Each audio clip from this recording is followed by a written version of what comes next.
ভাইরা আমার, তালাক সম্পর্কে অনেক জিজ্ঞাসা আছে। আমরা একটা কথা সবসময় বলি, তালাকের মাসআলা সংক্ষিপ্ত কোনো প্রশ্নোত্তরের সেশনে আমরা দেই না। সাধারণত সুনির্দিষ্ট কোনো কেসের সিদ্ধান্ত আমরা দেই না, এবং এটা দেওয়াটাকে সমীচীন মনে করি না। তালাকের সুনির্দিষ্ট মাসআলা জানতে হলে বিভিন্ন দারুল ইফতা আছে, বড় বড় মুফতি সাহেবরা আছেন, তাদের কাছে গিয়ে বিস্তারিত বিবরণ লিখিতভাবে হলে ভালো হয়, আর না হলে মৌখিকভাবে বললেও সব বলার পর তিনি আবার পাল্টা প্রশ্ন করে কোনো তথ্য জানার দরকার হলে সবগুলো জানবেন, তারপরে ফয়সালায় আসবেন। সংক্ষিপ্তভাবে আপনি কোন আলেমের কাছ থেকে এই প্রশ্ন জিজ্ঞেস করবেন তালাকের, এর পেছনে অন্য কোনো আপনার ফাঁক ফোকর থেকে যাবে, তখন মাসআলা সঠিক আসবে না। এই জন্য আমরা কোন ইন্ডিভিজুয়াল কেসের সিদ্ধান্ত আমাদের আজকের আলোচনা থেকে যেন কেউ না নেন, সে পরামর্শ দিব। আমরা শুধুমাত্র কিছু ধারণা দিচ্ছি যেগুলা থেকে আপনারা উপকৃত হবেন। তার মধ্যে থেকে একটা হলো, অনেকেই তালাক দেওয়ার পর বলে হুজুর ভয় দেখানোর জন্য বলছিলাম। আছে না নাই? এগুলা যারা হুজুর আছেন, আলেম মুফতি সাহেব আছেন, তারা জানেন, এই অভিজ্ঞতা ইমাম সাহেবদের বেশি, যে আয়েশা বলে হুজুর আমি তো দিছি ঠিক আছে, কিন্তু আমি তো আসলে সত্যি সত্যি দেইনি, এটা দিছি হলে তাকে ভয় দেখানোর জন্য। আছে না? ভাইরা আমার, তালাক এটা এমন একটা ডেঞ্জারাস বিষয়, এমন একটা ভয়াবহ বিষয়, এটা দিয়ে ভয় দেখানো যায় না। এটা ভয় দেখানোর জিনিস না। আপনি ভয় দেখানোর জন্য হাজারো জিনিস আছে, সেগুলো ব্যবহার করেন, কিন্তু তালাক দিব, তালাক দিয়া তারপরে বলবেন ভয় দেখাইছি, এটা দিয়ে ভয় দেখালে হবে না। তালাক এত ডেঞ্জারাস বিষয়, এত ভয়াবহ বিষয়, বিশেষ করে যুবক যারা বিবাহ করবেন, যারা বিবাহিত আছেন শুনে রাখেন, খবরদার। বনিবনা হচ্ছে না, যদি দুই চারটা গায়ে হাত দেনও সেটারও সমাধান আছে, কিন্তু তালাক দিয়ে ফেলেছেন, এটার সমাধান আর নাই। নবী করিম সাল্লাল্লাহু আলাইহি ওয়াসাল্লাম বলেছেন, সালাসুন জিদ্দুহুন্না জিদ্দুন ওয়া হাজলুহুন্না জিদ্দুন। তিনটা কাজ এমন আছে যে কাজগুলো সিরিয়াসলি করলে যা হবে, হেসে হেসে মজা করতে করতে দুষ্টামি করে করলেও তা হবে, অর্থাৎ ঘটে যাবে, ওইটা ঠেকানো যাবে না।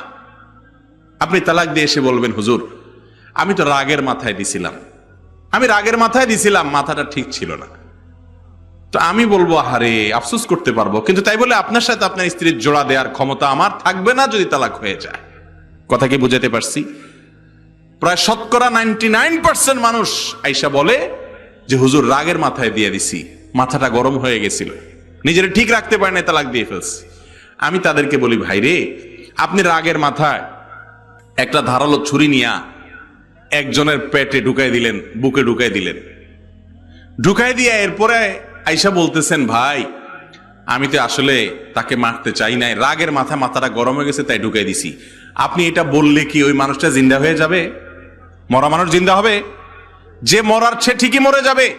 এখন আপনি আফসোস করতে পারেন, কিন্তু আর তাকে জীবিত করতে পারবেন না। তালাকটা ঠিক একই রকম, আপনি তালাক দিয়ে ফেলেছেন, এখন বলতেছেন হুজুর রাগের মাথায় দিয়েছে, কোনো লাভ নাই। আল্লাহর ওয়াস্তে রাগের মাথায় অন্য যা করেন না করেন, তালাক দিবেন বা তালাক দিয়েছেন এই কথা বলবেন না, তালাকের কথা মুখে আনবেন না। এটা আনার জিনিস না, মুখে আনার জিনিস না, কথায় কথা বলার জিনিস না। আমি ছোটবেলায় এক মাদ্রাসায় যখন পড়তাম, তখন এক বাড়িতে লজিং ছিলাম, জায়গির ছিলাম। আমার যে লজিংওয়ালা যে পুরুষ ছিল, এই বেচারাকে, আমি ছোট ছিলাম তো এত কিছু বুঝতাম না, তাকে দেখতাম তার বউকে সে দিনের মধ্যে কয়েকবার চুলের থেকে নুন খসলেই বলতো তুই তালাক, তোর 14 গোষ্ঠী তালাক, 3000 তালাক, 14,000 তালাক, আরো কত কিছু বলতো, আবার সংসার করতো একসাথে। এরকম অনেক মানুষ আছে আমাদের সমাজে যারা জানেন না যে তালাক এটা কথায় কথা বলার জিনিস না। ভাইরে আবারও বলছি, পারলে একটা ধাক্কা দেন, পরে সমাধান হবে, বিচার আচার হবে, সমস্যা নাই, ওটা সমাধান করা যাবে। বোর কাছে আবার পাও ধরে মাপ চাইতে পারবেন, দুটা শক্ত কথা বলেন। কিন্তু তালাক দিছি, তালাক দিলাম রাগের চোটে, এই কথা বলিয়েন না। রাগের চোটে বলার পরে কানলেও আর জোড়া দিতে পৃথিবীর কোনো আলেমের ক্ষমতা নাই। তালাক হয়ে গেলে সেটাকে জোড়া লাগানোর আছে? নাই। খুব সাবধান, খুব সাবধান। অনেকে বলে রাগের মাথায় তালাক দিলে তালাক হবে না, আছে না? বলে যে রাগের মাথায় তালাক দিলে কি হবে না? তালাক হবে না। আমি বলি তালাক তো রাগের মাথায় দেয়, তালাক কি মহব্বতের চোটে দেয় কেউ? বলে যে তোমাকে এত ভালোবাসি যে কি আর বলবো, তোমাকে আমি তালাক দিলাম। এরম পাগল ছাগল দুনিয়াতে একটাও আছে? একটাও নাই। তো মহব্বত করতে করতে কেউ তালাক দেয় নাকি? আরে ভাই রাগের মাথায় তো তালাক দেয়। কিন্তু রাগের মাথায় তালাক না দিয়ে রাগটাকে আগে ঠান্ডা করে রাগ মাথায় রেখে দরকার হলে সিদ্ধান্ত পরামর্শ নিয়ে বিদগ্ধ বিচক্ষণ অভিজ্ঞ এক বা একাধিক আলেমের সাথে এক বা একাধিক উকিলের সাথে, শুধু উকিল না, আগে আলেমের সাথে পরামর্শ করে এরপরে আইনি পদক্ষেপে আপনি যেতে হবে যথাযথ পদক্ষেপ। কিন্তু তার আগে যেতে পারেন না। রাগের মাথায় তালাক দিলে তালাক হয়ে যাবে, ভালো করে শুনে রাখেন, এটা শরীয়তের সিদ্ধান্ত। তবে হ্যাঁ, রাগটা যদি এই লেভেলের হয়, এত মারাত্মক রাগ হয় যে রাগের চোটে আপনি কি বলেছেন নিজেও জানেন না, আশপাশের লোকজন বলে তুমি তোমার বউরে তালাক দিয়েছো, সে বলে আমি তো বলতে পারবো না। মাথা এরকম গরম হয়েছে যে সে আধা পাগল হয়ে গেছে, মস্তিষ্ক বিকৃত হয়ে গেলে সেন্সলেস হলে যেরকম হয় এরকম হয়ে গেছে, কি বলছে সে বলতে পারে না, জানে না। এরকম যদি হয় তাহলে সেক্ষেত্রে সেই রাগের মুহূর্তে তালাক হবে না। আমার এই মাসালা শুনে আবার আপনি রাগের মুহূর্তে তালাক দিয়েছেন, সেটা হবে কি হবে না এটা খাটাইতে যাবেন না। আবারও বলতেছি, কিন্তু সাবধান, ওইটা কোনো আলেম কোনো ফতোয়া বিভাগে গিয়ে সিদ্ধান্ত নেবেন। আমি শুধু মূলনীতি বলতেছি যে রাগের মাথায় তালাক দিলে কিন্তু তালাক হবে। যদি রাগের চোটে পাগল হয়ে যান, কি বলছেন জানেন না, আপনি একেবারে খবরই নেই আপনার কি মুখ দিয়ে বের হয়েছে, তাহলে সেটা মাফ, তালাক হবে না। আর যদি এমন হয় আপনি একটা বলতে গেছেন, মুখ ফুসকে আরেকটা বের হয়ে গেছে, আসলে আপনি তালাকের কথা বলতে চান নাই, ইচ্ছার বাহিরে হয়ে গেছে, তাহলে তালাক হবে না। আর যদি আপনি মুখ দিয়ে ইচ্ছাকৃতই বলেছেন, কি বলছেন সেটা জানেনও, তবে মাথা রক্ত ছিল, রাগ ছিল, গরম ছিল, তাহলে সে অবস্থায় তালাক দিলে শরীয়তের মাসআলা হলো তালাক পতিত হবে। অতএব রাগের মাথায় তালাক দেওয়া যাবে। একটা বিশেষ তালাক আছে, ইশারায় তালাক, ইঙ্গিতে তালাক, আমরা অনেকে এটা জানি না। সেটা হলো, ধরেন স্ত্রীর সাথে ঝগড়া লাগছে, আপনি স্ত্রীকে বললেন যে বের হয়ে যাও তুমি, তোমার সাথে আর আমি সংসার করবো না, বাহার বাড়ি চলে যাও। ঝগড়াঝাটি চলতেছে, এর মধ্যে আপনি বললেন। অথবা স্ত্রী আপনার কাছে তালাক চাইছে, তখন আপনি ডাইরেক্ট তালাক দিলাম এটা বললেন না, কিন্তু এমন কিছু বললেন যেটা দ্বারা তালাক বোঝা যায়, এটাকে বলা তালাকে কেনাই, ইঙ্গিতে তালাক। এইভাবেও কিন্তু তালাক হয়।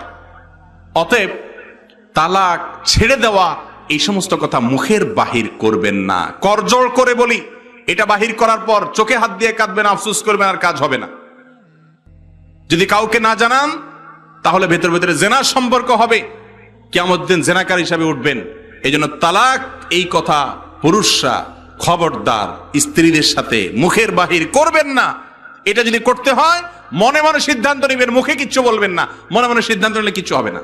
মনোনীত সিদ্ধান্ত নিবেন যে ঠিক আছে একসাথে থাকবো না, তাকে ছাড়তে হবে, কিন্তু মুখের বাহির করবেন না। কোনো আলেমের সাথে পরামর্শ করে তিনি শিখাই দিবেন কি পদ্ধতিতে আগাবেন, এমন পদ্ধতিতে আগাবেন যাতে ফেরত নেওয়া যায়। তালাক দেওয়ার পর মানুষ এসে বলে, হুজুর এমন কোন দোয়া দায়ী আছে যেটা পড়লে আবার ফেরত নেওয়া যায়? তো এরকম কোন দোয়া পৃথিবীতে নাই যে তালাক হয়ে গেলে ওই দোয়া পড়লে আবার জোড়া লেগে যাবে, আছে? এমন পয়সা দিয়ে যদি কোনো হুজুরে সেরকম জোড়া টোড়া দেওয়ার ব্যবস্থা করে, তাহলে এটা তার পয়সার ব্যাপার, ব্যবসার ব্যাপার, শরীয়তে এটার কোনো সুযোগ নাই। এরকম হুজুর তো আছে অনেক। আমরা এক গল্প শুনেছি যে এক মাদ্রাসার এক হুজুর, উনি এক জায়গায় বিয়ে পড়াইতে গেছেন, সাথে কিছু তালেবেলে মানুষের ছাত্র নিয়ে গেছেন। তো বিয়ে পড়ার পরে খাওয়া দাওয়া বিদায় দিয়ে দিস।